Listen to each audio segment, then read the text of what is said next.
네, 안녕하십니까. 오늘은 챕터 1, Themes in the Study of Life 두 번째 시간으로 강의를 진행하도록 하겠습니다. 자, 저번 시간에 배웠던 생물학적 개념을 연결짓는 주제들 다들 잘 복습하고 오셨으리라 믿습니다. 창발적 특성, 그래서 생물학에서 분자 단위부터 바이오스피어까지 이어지는 여러 가지 단위 중에서 각 단위에서만 보이는 것이 있다.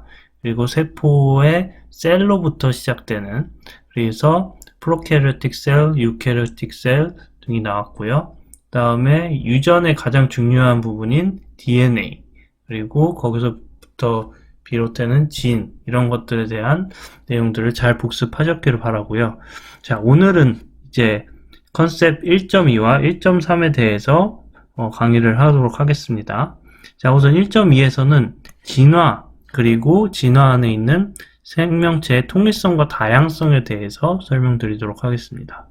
우선은 다양성에 대한 부분을 설명하기 위해서 종의 분류에 대해서 기초적인 개념을 설명을 하도록 하겠습니다. 우리가 종을 설명을 할 때 이렇게 씁니다. 미국 흑곰의 경우에는 우르수스 아메리카너스라고 쓰고요. 여기 있듯이 이게 속에 해당되고, 그 다음에 아메리카누스가 종입니다. 그래서 속과 종을 표기를 함으로써, 라틴어로 표기를 함으로써 우리가 종을 구별할 수 있게 되고요. 그래서 우리가 생명과학 시간에 배웠다시피 종속 과목 관계, 이 영어로 되어 있습니다. species, genus, family, order, class, phylum, kingdom, domain, 이런 식이고요. 그래서 각각이 점점 커지면서 많은 생물들이 있고 세분화되면서 스피시스까지 가는 거고요.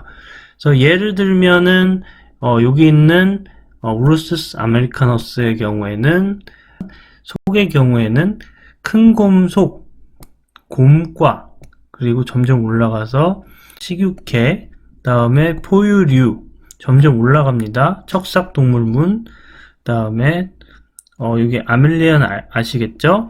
그리고 그래서 끝까지 가서 유캐리아까지 가게 됩니다.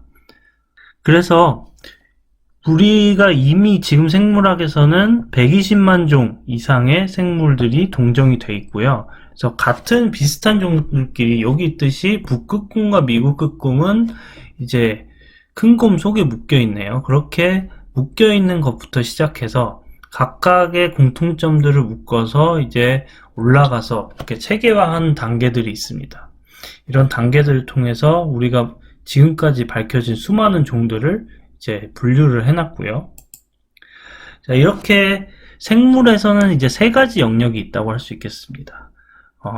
우선은 도메인 오브 박테리아, 그래서 우리가 저번 시간에 배웠던 프로캐리오틱 셀의 가장 기본적인 종이라고 할 수 있겠고요. 그래서 우리가 알고 있는 대부분의 균들, 이런 균들은 다 도메인 오브 박테리아에 속해 있습니다. 두 번째로는 이제 고세균 영역, 도메인 오브 알키아라고 하는데요.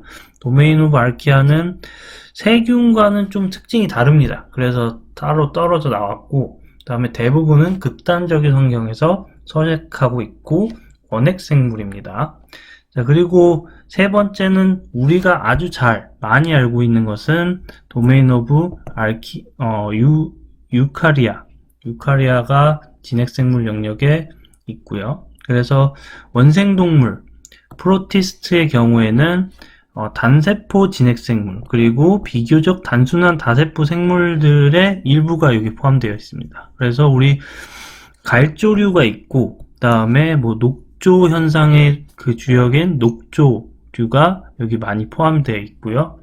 그 다음에 이제 번자이, 균계가 이제 두 번째 진핵생물 영역으로 되어 있는데요. 많은 분들이 이제 버섯, 여기 예로서 버섯이 있는데, 버섯이 야채 코너에서 팔기 때문에 식물이 아니냐라고 생각하시는데 그건 아니고요.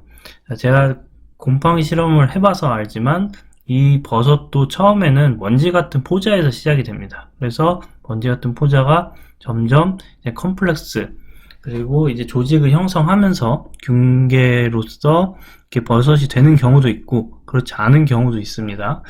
그래서 이 균계는 매우 중요한데요.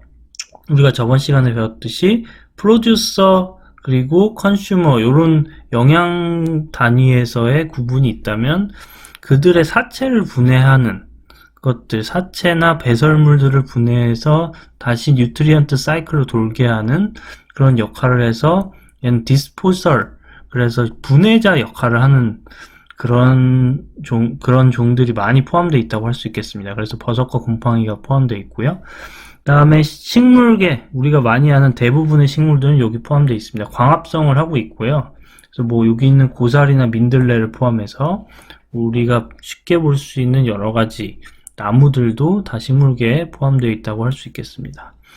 킹덤 오브 애니멀리아 같은 경우에는 다른 식물체를 섭취하는 다세포 진핵생물이라고 할 수 있겠고, 여기 있는 고릴라를 포함해서 여러 가지 식물을 먹는 그런 생물들, 또한 식물을 먹는 그 생물을 먹는 동물들을 포함하고 있습니다. 그래서 고릴라, 기린, 그리고 사람도 포함되겠죠.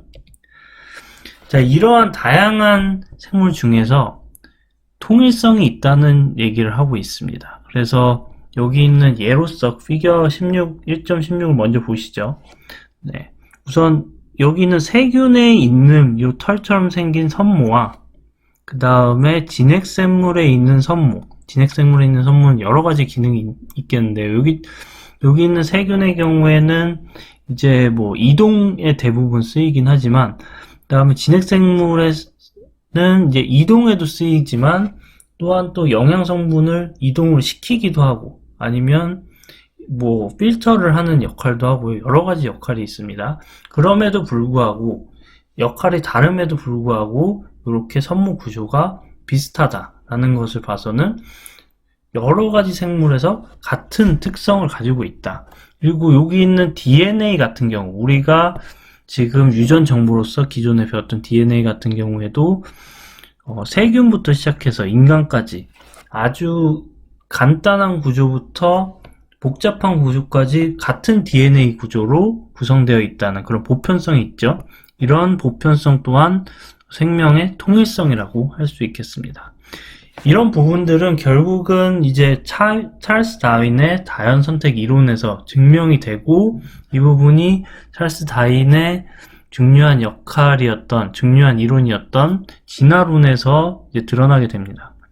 전 찰스 다윈에 대해서 간략하게 설명을 드리면, 여기 있는 분이 찰스 다윈의 젊은 모습인데요. 찰스 다윈은 굉장히 유복한 집안, 금수저에서 태어났다고 할 수 있겠습니다. 영국 출신으로 알고 있고요. 그래서 아버지는 찰스 다윈이 목사나 의사 같은 좀 그런 직업을 하기 원했다고 합니다. 그래서 이제 영국 같은 경우에는 요즘도 있지만 비싼 사립학교 같은 데 보냈다고 하고요. 근데 찰스 다윈이 그런 데서 좀 적응을 잘 못했다고 하네요. 그래서 아버지가 굉장히 고심을 하다가 이제 영국 해군에 보내게 되는데요. 전 해군에 보낸 것은 이제 군대로 가는 건 아니고, 이제 해군 종군을 하면서 여러 가지를 배우고, 또 아버지의 그런 생각은 좀 리프레시를 해라, 돌아다니면서 좀 여러 가지 생각을 좀 비우고 잘 좀 있다 와라, 그런 식으로 좀 보냈는데, 찰스 다윈은 해군에 있으면서 종군을 하면서 세계 여러 나라를 정말 많이 다녔고, 그 중에 다녔던 곳 중에 갈라파고스 군도를 통해서 생물학적 영감을 굉장히 많이 얻게 되고, 거기에 필요한 증거들도 많이 얻게 됩니다. 그래서 나온 책이 여기 있는 On the Origin of Species by Means of Natural Selection 이란 책이고요. 이 책은 결국 진화론의 기본적인 그런 이론적 바탕이 되는 책으로서, 많은 사람들이, 그 당시에 많은 사람들이 기독교 세계관에서 창조론이 당연하다고 생각했던 그런 세계관에서 그걸 뒤집는데 굉장히 중요한 역할을, 또 반향을 일으킨 그런 책이라고 할 수 있겠습니다. 그 책에 대해서 한번 대략적인 내용을 살펴보겠습니다. 이 종의규현이라는 책은 크게 두 가지 내용을 갖고 있는데요. 첫 번째는 현재 생존하는 종은 1년의 연속된 조상에서부터 유래됐다는 겁니다. 그래서 여기 피겨 1-16을 보시면 여러 가지 꽃이 있습니다. 이 꽃 자체는 굉장히 색깔이나 형태가 다르죠. 그럼에도 불구하고 여기 있는 이 형태, 뭔가 꽃에 의자 또는 앉을 수 있는 부분이 있다는 걸 알게 되겠죠.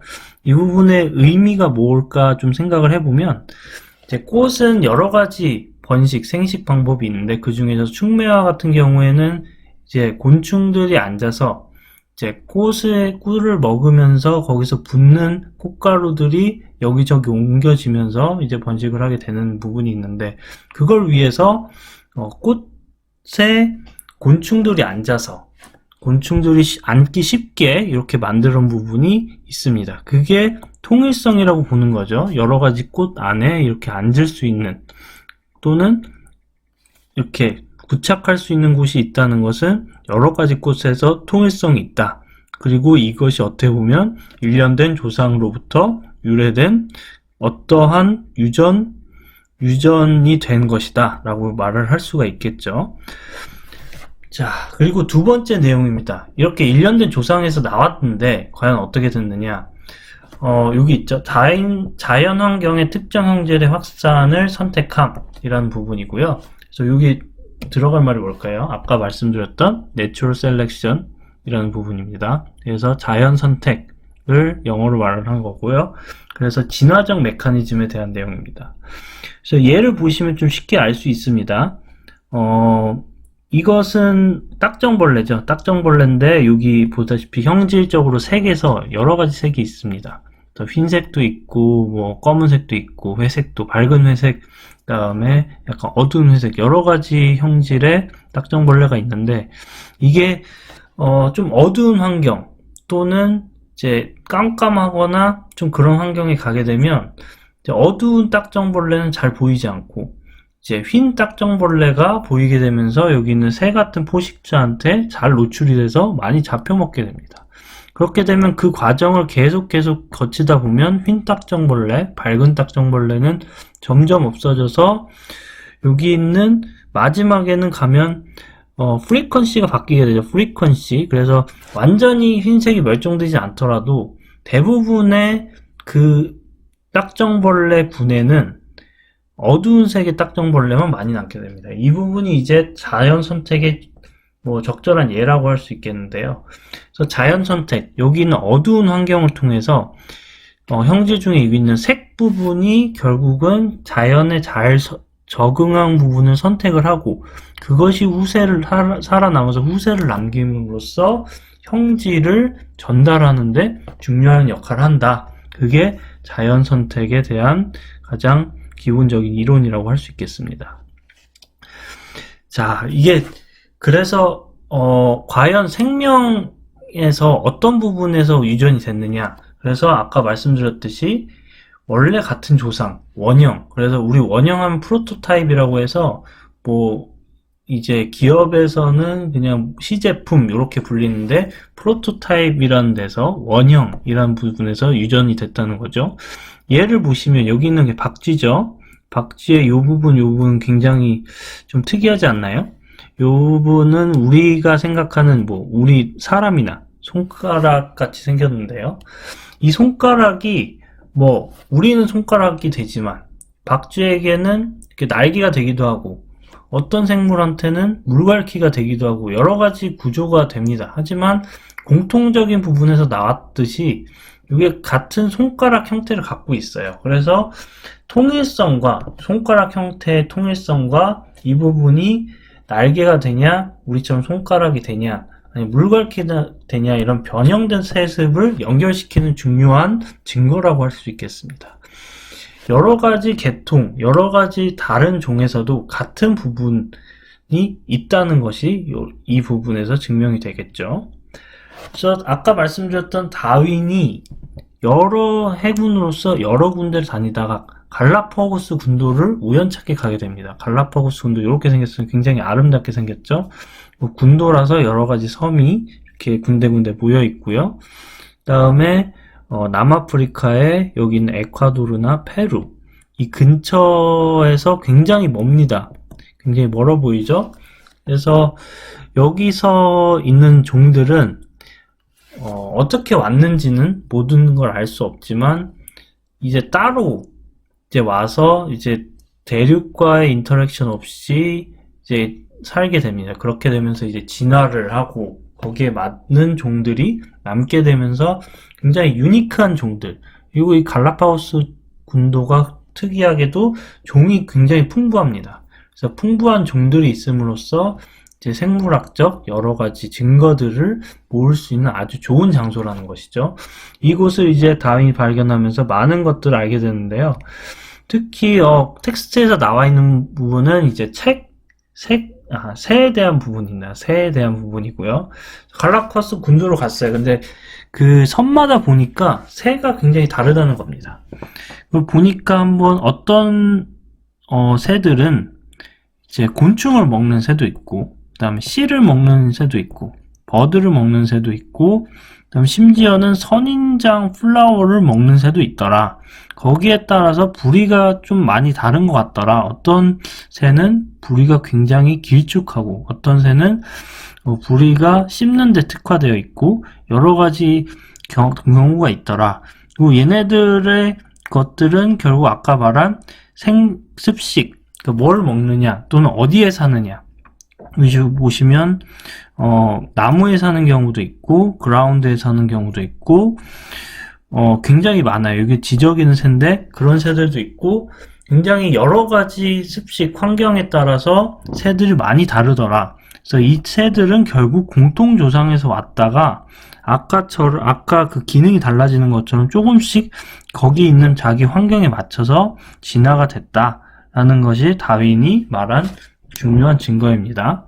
그래서 우연히 도착한, 어떻게 된지 모르겠지만 아마 대륙에서 왔겠죠. 대륙에서 도착한 조상새가 여러 가지 형태, 그 환경에 맞춰서 변화가 되고 자연 선택에 따라서 거기에 가장 맞는 종들이 이제 발전하면서 현재에 이르게 됐다라는 것이 다윈의 자연 선택에서 가장 중요한 내용이라고 할 수 있겠습니다.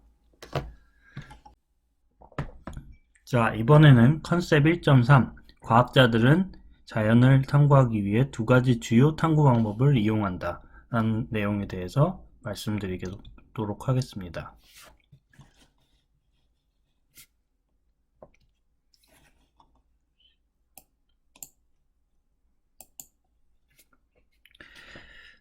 자, 우선 과학이란 것은 사이언스라고 하죠. 그래서 알다라는 의미의 라틴어라고 합니다. 그래서 사이언스는 자연 세계를 이해하는 방법이라고 할 수 있겠고요. 사이언스의 가장 중요한 것은 인콰이어리라는 탐구입니다. 그래서 탐구를 통해서 과학이 점점 발전했다고 할 수 있고요. 탐구의 정의를 보시면 이제 특정한 의문에 초점을 맞추어 보고 그 다음에 정보를 모으고 설명을 찾는 행위라고 할 수 있겠습니다. 그래서 아까 말씀드린 대로 인간은 탐구를 통해서 과학이란 그 영역을 점점 발전시키고 그 과학의 세부 분야들이 각각 발전을 하면서 생물학도 그런 과정을 거치게 되는데요. 생물학도 지금은 생물학이지만 생물학이 발전을 하면서 유전학, 세포생물학, 분자생물학 굉장히 많은 그런 학문들이 발전을 하게 되었습니다. 생물학에서는 우선 탐구 방법은 두 가지라고 할 수 있겠습니다. 첫 번째는 발견과학, 그래서 기술이라고 하고요. describing, 그래서 우리가 보는 생명 현상들을 보고 그것들을 보고 이것을 발견을 해서 그것을 설명함으로써 나타난 것이 발견과학이라고 할 수 있겠고, 두 번째 사이언스에서 많이 쓰는 부분 가설에 기초한 과학도 있습니다. 그래서 설명이라고 하고 explaining이라고 합니다. 그래서 자신이 어떤 가설을 세우고 그 가설이 맞는지 아닌지를 검증하는 과정을 거쳐서 그것을 통해서 이론이나 논리를 세워가는 과정이 또 과학에서 굉장히 중요한 방법이라고 할 수 있겠습니다. 자, 우선 발견과학에 대해서 말씀드리겠습니다. 발견과학은 아까 말씀드렸던 describing이고요. 발견과학과 가설에 기초한 과학 두 가지에서 이제 모두 다 데이터가 필요한데요. 그래서 데이터라는 것은 기록된 관찰입니다. 관찰을 하고 어떤 정보를 모으고 한 것을 이제 기록을 하는 것을 데이터라고 하는데, 거기엔 두 가지가 있죠. 퀄리테이티브라고 해서 정성적인, 그래서 수적인 특정이 아닌 것, 그래서 예시로서 사진과 기록 이 두 가지가 있습니다. 그리고 정량적인 부분을 이제 퀀티테이티브라고 합니다. 그래서 수적인 데이터, 우리가 표나 그래프로 볼 수 있는 그런 것들이 대부분 퀀티테이티브 데이터라고 할 수 있겠습니다. 그래서 보시면은 여기 피겨 1-23을 보시면 침팬지를 지금 찍고 있는 제인 구달의 모습이 있습니다. 제인 구달 제가 한번 찾아보니까 아직까지 살아 계시는 학자고요. 그래서 지금도 조금씩 연구 활동이나 학술 활동을 하고 계시는 걸로 알고 있고, 이분이 여성의 몸으로 아프리카에 직접 가서 침팬지와 관찰을 하기 위해서 침팬지와 같이 생활을 하고, 그래서 옆에서 같이 친밀하게 그렇게 지내면서 그 관계를 맺어가지고 침팬지를 실질적으로 관찰하고 그것을 기록해서 거기에 대한 과정을 이제 많은 사람들에게 알리는 역할을 한 사람이고요. 이 침팬지나 이쪽에서 영국에서는 굉장히 전설적인 사람이라고 할 수 있겠습니다. 제인 구달이 한 여러 가지 업적 중에서 가장 중요한 것은 인간이 아닌 침팬지도 도구를 사용하더라 라는 것을 증명했다는 것이죠. 그래서 그 전에는 인간만이 도구를 사용하는 동물이다. 그래서 인간의 정의 중에 하나가 도구를 사용하는 동물이다 였던 것이 제인 구달을 통해서 그게 깨지고, 그 이후에도 뭐 수달이나 다른 유인원들이 도구를 사용하는 것을 알므로써 인간은 다른 동물과 이제 도구로서 이제 다른 부분이 아니라는 것을 이제 알게 되는 게 가장 중요한 것이죠. 이제 제인 구달이 이제 여러 가지 관찰을 남겼는데, 여기 보시면 제인 구달이 남긴 그런 데이터, 일기, 그리고 많은 수집 자료들이 여기 있는데요. 이런 것들이 쉽게 말해서 정성적인 데이터의 기본 모습이라고 할 수 있겠습니다. 자, 발견과학에서의 귀납법, 이 부분에서 좀 말씀드리면, 앞으로 계속 쓰이게 될 건데요. 이제 귀납법 하면 무슨 생각이 드실지 모르겠지만, 여러 가지 사건들, 또 여러 가지 이벤트들을 보고 그것을 관찰해서 이제 일반화 이론을 도출하는 겁니다. 그래서 예를 들어 태양은 항상 동쪽에서 뜬다라는 일반론을 알기 위해서는 어제도 그렇고 오늘도 그렇고 내일도 그렇고 또 그거를 굉장히 많이 하고, 또 한국에서도 그렇고 미국에서도 그렇고 독일에서도 그렇고 튀니지에서도 그렇고 이런 장소에 따라서 여러 군데를 감으로써 많은 데이터 그리고 많은 관찰을 통해서 일반화 이론을 도출하는 과정이라고 할 수 있겠죠. 그래서 귀납적 추리를 inductive reasoning이라고 합니다. 알아두시기 바라고요. 자, 두 번째, 앞에선 이제 describing에 대해서 배웠다면 이번엔 explaining, 그래서 가설에 기초한 과학에 대해서 말씀드리도록 하겠습니다. 탐구에서 가설의 역할이라고 합니다. 그래서 탐구라는 것에서 가설의 역할, 이게 뭐가 들어갈까요? 하이포세스라고 합니다. 가설을 이제 영어로 하면 하이포세스죠. 앞으로도 아마 많이 듣게 될 용어고, 뭐 연구자가 된다면 굉장히 중요한 단어이기도 합니다. 하이포세스라고 해서 잘 짜여진 질문에 대한 임시 답안이라고 할 수 있겠습니다. 그래서 어떤 의문이 있는데 그 의문을 풀기 위한 답안을 내가 가정을 해서 만들고, 그것을 앞으로 증명해야 하는 답안, 내가 어떤 실험이나 어떤 관찰을 통해서 그것을 증명을 하겠다. 그게 가설의 기본적인 방법이라고 할 수 있겠습니다.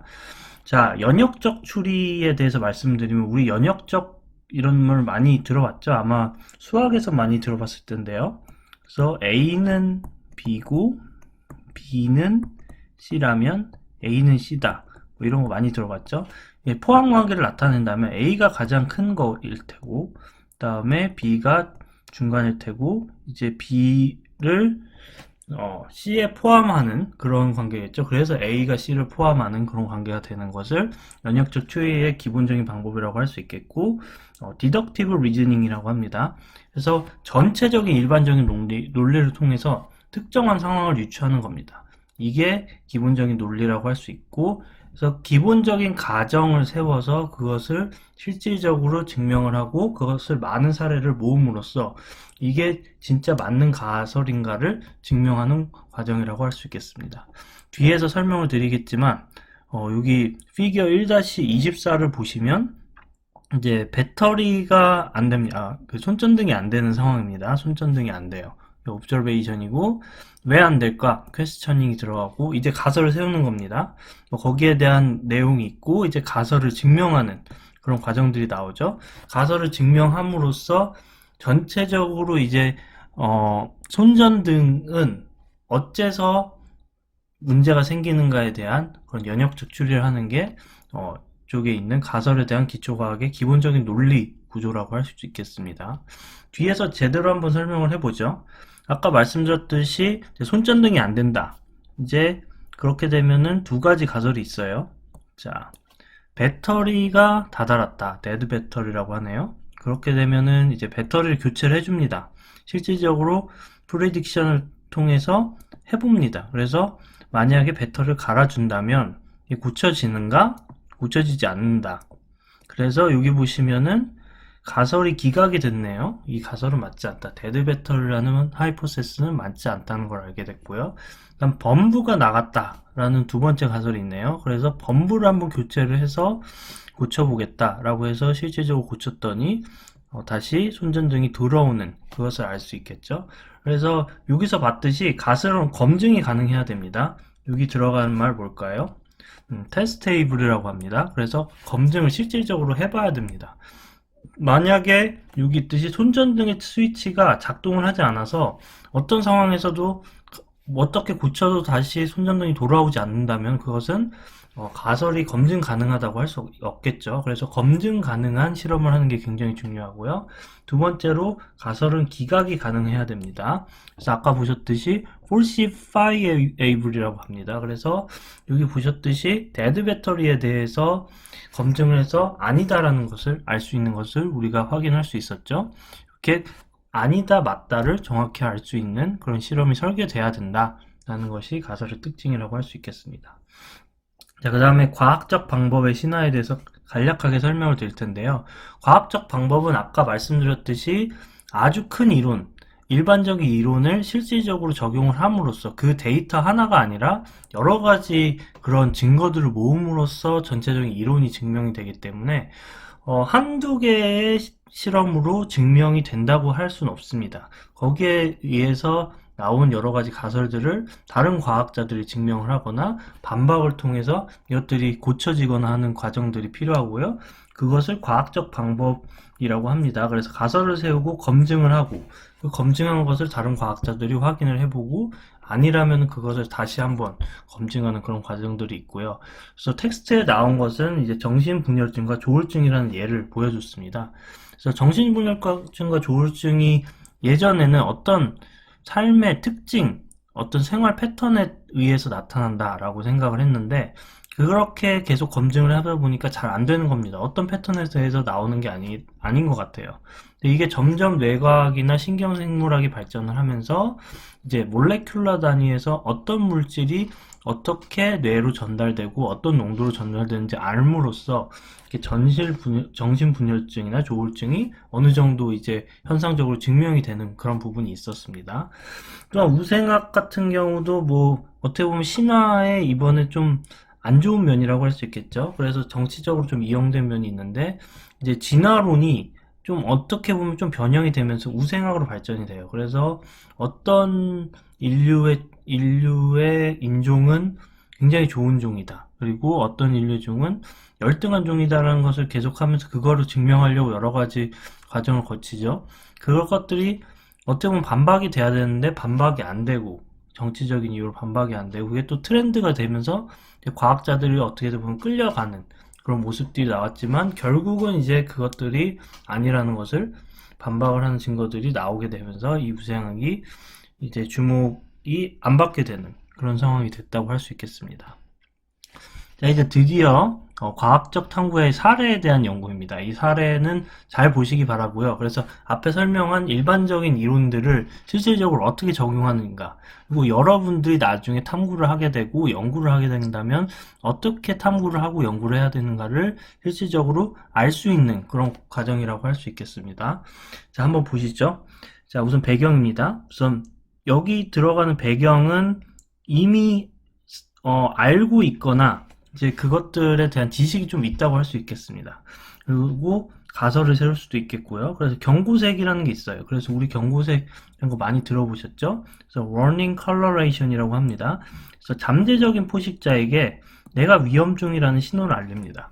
그래서 포식자가 있는데 나는 너한테 쉽게 먹히지 않을 거야. 너가 날 공격한다면 나도 너를 공격해서 뭔가를 안 좋게 해줄 수 있어. 너에게 상처를 입히고 나에게 필살기가 있기 때문에 너는 쉽게 나를 공격하지 못할 거라는 게 경고색에 나타나는 거죠.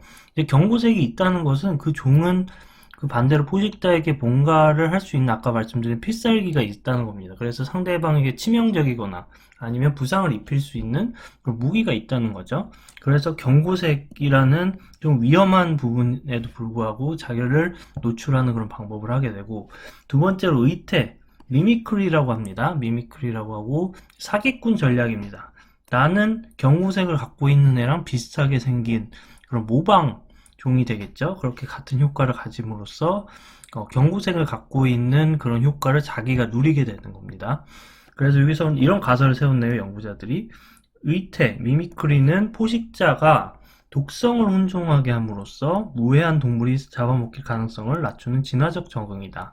그래서 의태를 통해서 포식자가 독성이 낮음에도 불구하고 그런 사기꾼 전략을 가지고 있는 그런 종들을 먹힐 가능성이 낮추는 그런 적응이라고 하는 거겠네요. 여기 보시면 경고색을 갖고 있는 것은 여기 있는 코랄 스네이크입니다. 그래서 포이지너스라고 해서 독이 있어요. 아까 말씀드렸듯이 독이 있으면 포식자가 마음대로 공격을 하긴 좀 힘들겠죠. 그리고 의태, 사기꾼 전략을 구사하는 종은 킹스네이크라고 할 수 있겠습니다. 자, 그래서 관찰을 해봤어요. 연구자들 관찰을 해보니까 여기 있는 킹스네이크와 코랄 스네이크의 거주지가 비슷하다는 겁니다. 그리고 알고 보니까 여기 있는 킹스네이크는 노스캐롤라이나 일부와 사우스캐롤라이나의 많은 부분에서 서식을 하고, 그 다음에 킹스네이크의 경우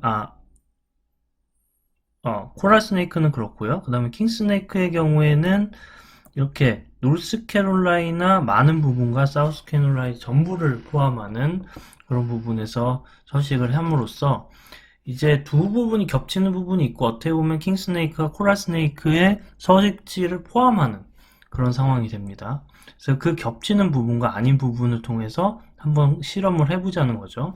그래서 이 연구자들은 가설을 실질적으로 세워봤습니다. 아까 말씀드렸듯이 일반론을 실질적인 실험에 가져온 거라고 할 수 있겠죠. 아까 말씀드린 의태 이론, 그래서 자신이 사기꾼 전략을 통해서 먹힐 가능성을 낮춘 진화적 선택이라는 것이라면, 주홍색 왕뱀, 아까 말씀드린 주홍색 왕뱀에 대한 공격성이 덜할 것이다. 킹스네이크가 의태 전략을 통해서 있는 것 때문에 공격성이 덜 빈번할 것이다. 덜 공격을 받을 것이다 라는 것에 대한 가설을 증명하는 그런 과정입니다. 자, 실험을 이렇게 세웠습니다. 이 실험을 세우는 거기 때문에 굉장히 중요하다고 할 수 있겠어요. 자, 실험을 이렇게 세웁니다. 우선 실험군이 있습니다. experimental group이라고 합니다. 실험군이고요. 그래서 이거는 우리가 가설을 통해서 증명을 하고 싶어 하는 그런 부분이고요. 여기서 주홍 왕뱀 같이 가짜뱀, 있는 코랄 스네이크처럼 독이 있는 것처럼 생긴 그런 가짜뱀 하는 거고요. 그래서 아까 말씀드린 워닝 컬러레이션을 통해서 나는 너에게 독을 쏠 수 있어. 물면 독이 있으니까 날 함부로 공격하지 마. 라는 거와 비슷하게 생긴 그런 것이 실험군이고요. 그 다음에 대조군은 컨트롤 그룹이라고 합니다. 쉽죠? 자, 대조군은 컨트롤 그룹이고 단순한 갈색으로 만들어진 가짜뱀으로써 이렇게 워닝 컬러레이션에 대비해서 어떻게 보면은 숲에서 좀 덜 보이고 보호색으로 치부될 수 있는 그런 색으로 구성을 해서 얘들이 공격을 덜 받는지를 아는 거고요. 컨트롤 그룹이라는 것은 그래서 하이포세스에서 있는 그 효과를 제거한, 그 요인을 제거한 그룹이라고 할 수 있겠습니다. 대신에 다른 요인들은 통제가 돼서 설계를 해야겠죠. 그것이 컨트롤드 익스피리언스라고 합니다. 그래서 통제된 실험이라고 해서 가설에서 있는 요인을 제외한 나머지 부분들은 거의 또는 모두를 요인을 갖게 실험을 해야지 그 가설을 증명을 할 수 있다고 할 수 있겠습니다. 그래서 여기서는 아까 말씀드린 모형 두 가지를 썼고요. 당연히 모형을 쓸 수밖에 없죠. 실제 뱀을 쓸 수 없으니까. 그 모형이 물린 자국을 얼마나 물렸느냐를 확인함으로써 4주 뒤에 다시 회수를 해서 그 발톱 자국을 확인을 했다고 합니다. 자, 그래서 결과를 확인했어요. 4주 뒤에 회수를 해서 확인을 했어요. 그랬더니 어떻게 나왔나 봤더니 우선 코랄 스네이크가 없는 곳과 코랄 스네이크가 있는 곳 두 가지에서 데이터를 조사를 했습니다. 그래서 코랄 스네이크가 없는 곳에서는 의태가 사실은 먹히지 않아야 되겠죠. 그래서 여기서 말한 대로 artificial 그룹 중에 킹 스네이크 그룹은 많이 공격을 당했습니다. 아까 말씀드린 대로 artificial 그룹이 많이 공격당했다는 것은 이곳에서는 의태 효과가 안 먹히는 거고 당연하겠죠. 여기는 코랄 스네이크가 없으니까 포식자들의 의태 효과에 속지 않을 거고요. 대신에 코랄 스네이크 모습을 한 것은 잘 보이기 때문에 갈색뱀보다 훨씬 더 노출이 잘 돼서 공격을 많이 받을 수 있겠죠. 그 부분을 나타낸 거고요. 그 다음에 브라운 스네이크는 코랄 스네이크가 없을 때는 공격을 많이 안 받았지만 코랄 스네이크가 있을 때는 훨씬 더 많이 공격을 받는 것을 알 수 있었습니다. 그것을 통해서 이쪽에서는 의태가 정확히 적용이 됐구나, 의태가 확인했구나, 코랄 스네이크가 있는 곳에서는 포식자들이 위협을 느끼고 공격을 덜 했구나라는 것을 알 수 있었습니다. 그래서 결론적으로는 이제 모방 전략이 산호뱀이 서식하는 지역에, 아까 말한 코랄 스네이크가 서식하는 지역에서만 유용하다는 것을 알 수 있었고, 나머지 부분에서는 갈색뱀이 좀 더 안 보이는 보호색 효과 때문에 훨씬 더 공격이 안 당하는 것을 보임으로써 의태 효과가 코랄 스네이크가 있는, 그러니까 자기의 의태를 나타낼 수 있는 그런 곳에서만 적용이 된다라는 것을 결론적으로 확인을 할 수 있었습니다. 자, 이렇게 해서 앞서서 말씀드린 그런 과정을 통해서 연구자들이 실질적으로 가설을 어떻게 증명하는가, 실질적인 연구와 실험을 통해서 어떻게 증명하는 것을 알 수 있었습니다. 이 텍스트북에서는 굉장히 흥미로운 얘기를 하는데요. 만약에 우리가 실험에서 실질적으로 나타나는 일입니다. 만약 전 지역에서 밝은 뱀 무늬를 피하는 결과가 나타난다면 우리는 어떻게 해석을 해야 되는가? 이게 실험을 하다 보면은 이제 익스페리먼털 그룹과 컨트롤 그룹 두 가지를 이제 효과를 다르게 해서 줬으면 결과가 다르게 나타나는 게 우리가 생각했던 방법인데, 그러니까 실험을 많이 해보면, 연구를 해보면 그렇지 않은 경우가 되게 많습니다. 그렇게 되면은 어떤 부분을 우리가 파악을 하고 어떻게 결과를 내야 되는가에 대한 부분입니다. 우리가 이제 가설을 세웠죠. 첫 번째 가설은 그겁니다. 의태 효과가 있다는 것이다. 두 번째는 메인은 의태지만 두 번째는 보호색 효과도 고려를 했겠죠. 그래서 예를 들어서 코랄 스네이크라는 독성이 있는 애가 그렇게 있는 의태 효과를 지닌 그런 모형을 코랄 스네이크가 있는 지역에 넣었을 때는 공격을 덜 받더라 라는 것을 우리가 증명하려는 거고, 그 다음에 코랄 스네이크 같은 모형이 있는 애들이 코랄 스네이크가 없는 곳에는 보호색 효과 때문에 공격을 많이 받더라 라는 것을 증명을 하는 거겠죠. 1번이 뭐 메인으로 증명하려는 거지만 결국 1, 2번의 두 가지 가설을 통해서 우리가 확인을 해보려고 한 것이라고 할 수 있겠습니다. 그래서 우리가 아까 보였듯이 익스페리먼털 그룹과 컨트롤 그룹을 해봤어요. 그랬는데 익스페리먼털 그룹에서도 코랄 스네이크와 같은 비슷한 모형의 그런 뱀들이 훨씬 더 안 받았죠. 이렇게 보면은 여기 있는 1번 의태 가설은 뭐 맞다고는 할 수 없겠지만 깨지지 않았다고 할 수 있겠습니다. 반면에 코랄 스네이크가 없는 리즌에서 사는 애들도 공격을 덜 받았더라 라고 하면은 보호색에 대한 그런 효과는 확실히 아니라는 것을 알게 되겠죠. 그래서 이 과정을 통해서 우리가 어떤 부분이 가설이 증명이 안 되는가를 알 수 있겠습니다. 만약에 이렇게 되면 우리가 많은 걸 고려를 해봐야 돼. 우선은 익스페리먼털 그룹과 컨트롤 그룹이 다른 효과를 적용했음에도 불구하고 같은 결과가 나왔기 때문에 어떤 부분이 잘못됐을까라는 부분을 찾아봐야 되고요. 첫 번째로 생각할 수 있는 건 그겁니다. 우리가 이 가설을 세우기 놓고 실험을 적용하는데 배경을 잘못 조사한 게 아닌가, 배경 조사에 대한 문제가 아닌가를 한번 봐야 되겠고요. 예를 들면 이런 거죠. 아까 보셨다시피 사우스캐롤라이나 노스캐롤라이나 일부에서만 코랄 스네이크가 살고 이 부분을 포함한 부분에서 여기서 킹 스네이크가 살았죠.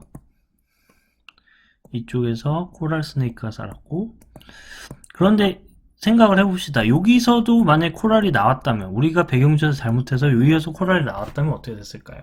그랬다면은 요게 맞을 수도 있겠죠. 그렇기 때문에 이 배경조사가 잘 됐는지 이 부분을 확인을 해봐야 됩니다. 여기서도 코랄 스네이크가 사는 게 아닌지 이 부분을 확인을 해봐야 되겠죠. 만약에 여기가 이런 거주지가 아니라 이렇게 돼 있는 거주지였다, 훨씬 많은 부분을 포함되었다고 하면은 요 부분과 요 부분을 해야 될 테고, 완전히 겹친다고 하면은 이거는 사실은 가설을 증명할 방법이 마땅치가 않기 때문에 다시 한번 고민을 해봐야 되겠죠. 자, 두 번째입니다. 두 번째는 아까 말한 요인 설계가 잘 되어 있는가, 요인이 잘 통제가 되어 있는가를 봐야 되겠죠.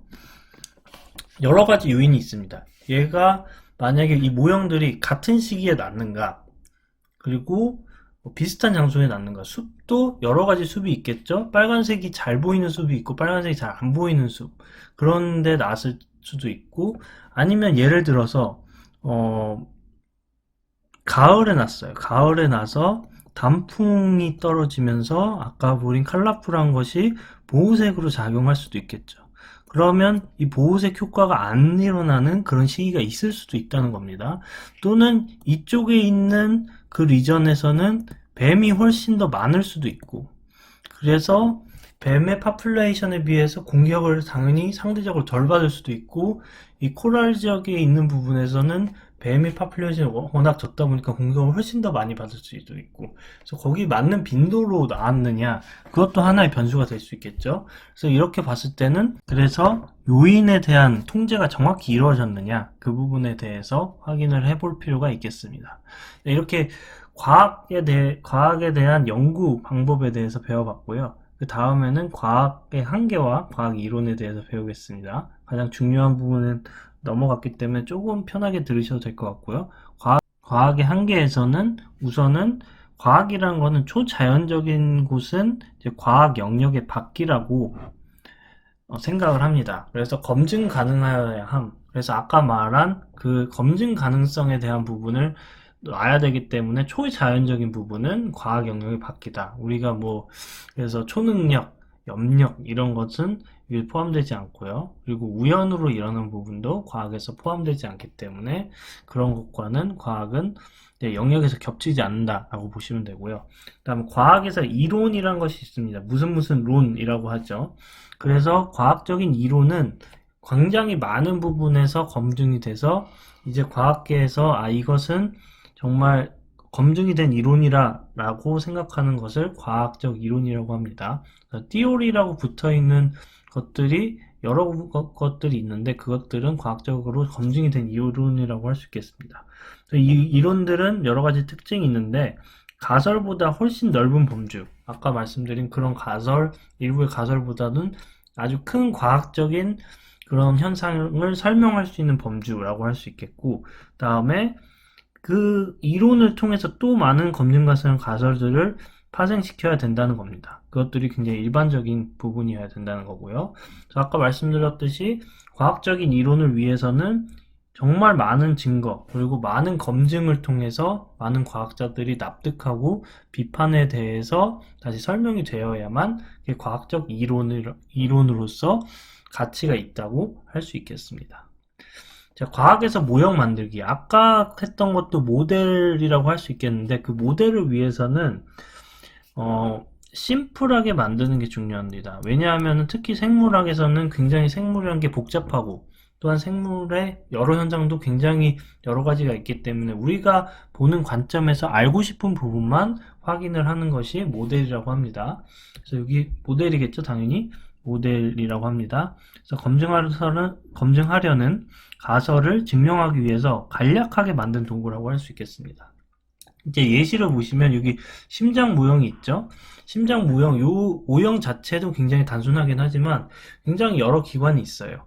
근데 우리가 사실 알고 싶은 거는 피겨 1-28을 보시면은 순환계 입장에서의 심장입니다.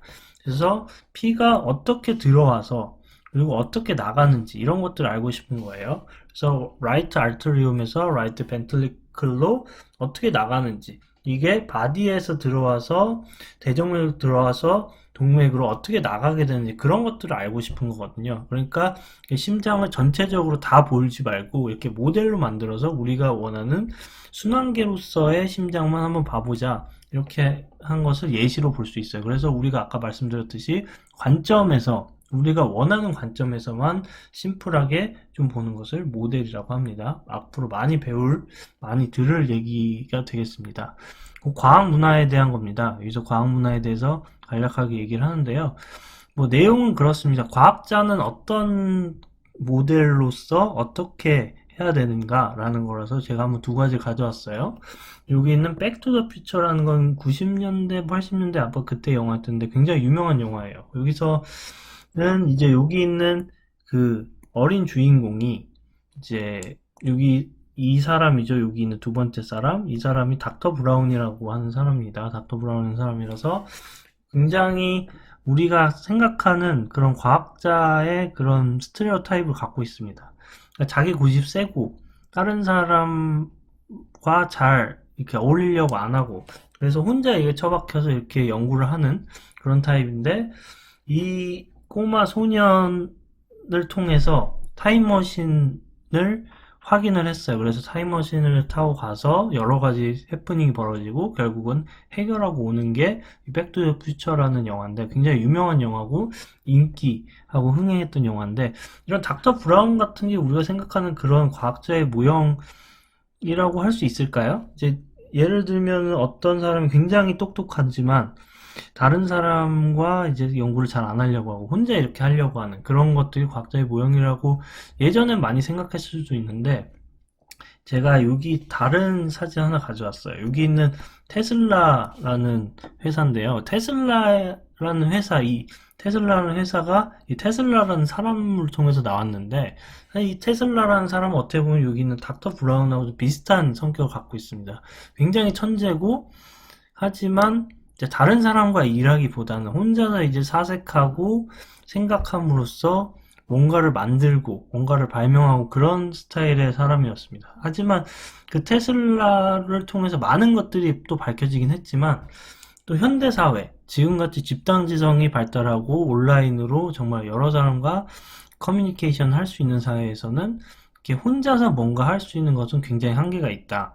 여기는 테슬라의 지금 CEO 일론 머스크처럼 전기 자동차를 개발하기 위해서 많은 집단지성을 통해서 혼자 하는 것이 아니라 많은 엔지니어들과 사이언티스트를 통해서 전기차를 만들기 위해서 여러 가지 필요한 기술들을 가져와서 만드는 그런 과정들을 통해서 이 테슬라라는 사람은 그렇지 않았지만 테슬라라는 기업은 정말 우리가 생각하는 과학자의 모델, 그래서 많은 사람과의 커뮤니케이션과 토론, 그것들을 통해서 나오는 여러 가지 검증을 통해서 과학이 발전되는 그런 부분들을 우리가 알 수 있습니다. 그래서 과학자라는 것은 자신의 연구를 꽁하고 갖고 있는 게 아니라 연구회나 여러 가지 논문을 통해서 발표를 함으로써 그것을 검증받는 방법이 굉장히 필요하고 그것을 통해서 전 지구적인 과학이 발전을 하고 있다라고 할 수 있겠습니다. 자, 그 다음에 마지막으로 이제 과학, 기술, 그리고 사회에 대한 부분인데요. 예전에는 뭐 과학과 기술이 따로 있다. 그래서 우리 뭐 이과와 공과를 따로 나누고 하는데 요즘에는 그런 부분이 조금 없는 편이기도 합니다. 그래서 과학이라는 것은 자연상을 이해하는 그런 부분인데 비해서 이것은 적용하는 부분이다. 이런 과학적 지식을 적용하는 부분이다라는 것이 테크놀로지입니다. 그래서 저는 이제 기업에서 일하는 입장으로서 사이언스도 중요하지만 사이언스를 통해서 테크놀로지에 접목하는 부분이 굉장히 중요하다고 생각을 합니다. 그래서 여러분들이 나중에 어떤 연구를 하더라도 그것을 사이언스로만 끝나는 게 아니라 실질적으로 인류에 도움이 되고 실생활에 도움이 될 수 있는 테크놀로지를 어떻게 적용을 할 수 있는가, 나의 연구를 실질적인 사회에 어떻게 풀어낼 수 있는가를 여러분도 굉장히 많이 고민을 해야 되고 그게 사이언스를 하는 사람들에게 굉장히 중요한 덕목이라고 할 수 있겠습니다. 제가 지금 발표 자료를 만드는 그런 시점으로서 존슨앤존슨이 뭐 안정성에 약간 이슈가 있는 코로나 백신을 만들었는데, 만들 때는 굉장히 좋았어요. 이게 한 번 접종을 통해서 70% 이상의 면역력을 갖는 그런 백신을 만들었어요. 지금 시점에서 그 전에 만들었던 여러 가지 백신들은 두 번 접종, 그리고 mRNA 백신 같은 경우에는 이제 보관상이나 아니면 이동할 때 굉장히 어려운 마이너스 70도에서 보관을 해야 되는 그런 부분이 굉장히 어려운 부분이 있었습니다. mRNA가 굉장히 스테이블하지 않기 때문에 그런 부분이 있었는데, 존슨앤존슨은 한 번 맞아서도 면역력이 굉장히 올라가는, 이제 코로나 바이러스에 대해서 백신 효과가 굉장히 뛰어나다고 알려져 있어서 많은 사람들이 열광을 했던 그런 부분이고요. 그래서 이 존슨앤존슨의 백신 같은 경우에는 바이러스 벡터를 이용합니다.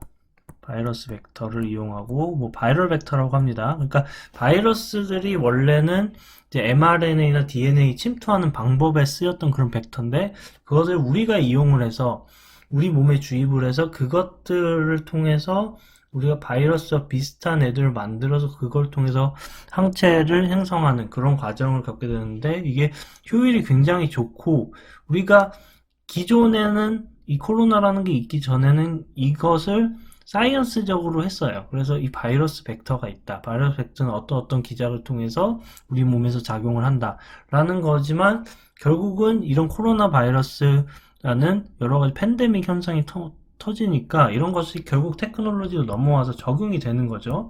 이게 뭐 지금은 뭐 이게 약간의 뭐 부작용이 있다 없다에 지금 그런 부분이 있지만, 이게 굉장히 효과적이고 또 백신 쪽에 있어서는 굉장한 툴이라고 할 수 있겠습니다. 아까 말씀드린 mRNA의 경우에는 보관상의 이유, 그리고 효능상으로는 지금은 좋은 것 같아요. 어쨌든 보관상의 이유, 그렇게 되면 보관이 할 수 없는 콜드 체인을 갖지 않은, 요즘 많이 말을 하는 콜드 체인을 갖지 않는 개발도상국의 경우에는 이것을 어떻게 쓸 수 있을 것인가에 대해서 굉장히 고민이 많죠. 그것들을 극복할 수 있는 면에서는 바이럴 벡터를 과학적으로만 증명한 것이 아니라 그것을 테크놀로지로 이용했던 그런 것들이 굉장히 중요하죠. 그래서 아까 말씀드린 대로 과학을 과학적인 것만이 아니라 테크놀로지로 풀어야 된다라는 것은 여러분들이 가져야 되는 그런 자세라고 할 수 있겠습니다. 자, 그렇게 해서 오늘에 대한 내용은 다 끝났다고 할 수 있겠습니다. 마지막으로 서머리를 하도록 하겠습니다. 자, 첫 번째 우리는 진화에 대해서 배웠죠. 진화를 통해서 이제 다윈이 얘기하고 싶은 진화론에 대해서 배웠고, 가장 중요한 것은 내추럴 셀렉션이라고 해서 진화의 중요한 동인, 이것들이 후세에 유전을 남길 때 그것들을 자연 환경에 잘 적응하는 특정 형질을 확산을 해서 그것을 후세에 남기게 해준다. 그것이 굉장히 중요한 진화의 동인이라고 할 수 있겠고요. 다음에 두 번째로 이제 탐구 방법에 대해서 배웠습니다. 우선은 하이포세스라는 것은 아까 말씀드린 임시 답안, 잘 짜진 임시 답안, 이것을 증명하기 위한 과정들이 필요하겠고요. 그리고 이 하이포세스의 여러 가지 특징 중에서 검증 가능성, 테스트 에이블이라고 하고, 기각 가능성은 falsifyable이라고 합니다. 그래서 기각이 가능하냐, 검증이 가능하냐가 그 가설이라는 것의 중요한 특징 중에 하나라고 할 수 있겠고요. 다음에 가설을 증명하기 위한 그런 실험 그룹들을 짜는데 어떤 것들이 있느냐, 가설을 증명하기 위한, 검증하기 위한 그룹은 experimental 그룹이라고 해서 가설에 들어있는 그런 효과를 적용하는 그룹이라고 할 수 있겠습니다.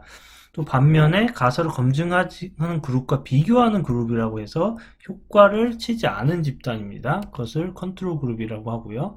그 다음에 검증한 한 가지 요인 이외에 다른 요인을 갖게 한다. 요인을 통제하는 것을 이제 컨트롤드 익스페리먼트라고 합니다. 요인을 통제하는 게 가설을 증명하는데 굉장히 중요하다고 했죠. 그 다음에 검증한 가설을 증명하기 위해서 간략하게 만든 도구를 모델이라고 합니다. 그래서 모델 같은 경우에는 이후로도 이제 생물학에서 굉장히 많이 쓰이는 용어이기 때문에 잘 알아두시기 바랍니다. 이렇게 해서 오늘까지 해서 일과에 대해서 끝났습니다. 어떻게 보면은 많은 부분 여러분들이 다 알고 있는 부분이라고 할 수 있겠습니다. 이미 고등학교 생명과학에서 많이 다루고 있는 부분을 일부러 써머리를 했던 부분이고 1.3 부분은 앞으로 제가 설명할 여러 가지 과학적인 방법론을 이제 어떻게 적용할 것인가는 앞으로 우리가 과가 진행되면서 많은 부분을 배울 수 있도록 하겠습니다. 이 부분 잘 복습하시기 바라고요. 다음 시간에 뵙도록 하겠습니다. 감사합니다.